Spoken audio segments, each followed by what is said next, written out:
শিক্ষা হচ্ছে সবচেয়ে শক্তিশালী অস্ত্র, যার মধ্য দিয়ে পৃথিবীকে বদলে ফেলা যায়। একটি ভালো মস্তিষ্ক এবং একটি ভালো হৃদয় সব সময়ই একটি দুর্দান্ত সম্মিলন।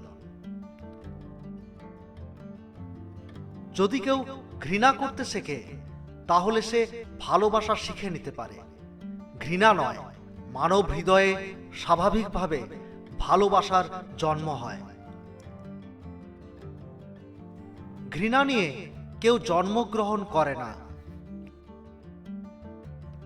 হাতের রেখায় ভাগ্য থাকে না, ভাগ্য থাকে মানুষের কর্মে।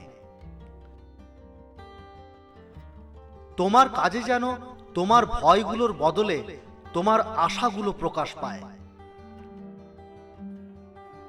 স্বাধীন মনের অধিকারী বন্ধুদের আমি পছন্দ করি, কারণ তারা বিভিন্ন সমস্যাকে সব রকমের দৃষ্টিকোণ থেকে দেখতে আপনাকে সহায়তা করে। আমি আমার ভাগ্যের কর্তা, আমি আমার আত্মার অধিনায়ক। সাহসী মানুষ সে নয় যে ভয় পায় না, বরং সে ভয়কে জয় করে। আমি কখনোই হারিনি, আমি হয় জিতেছি নয়তো শিখেছি।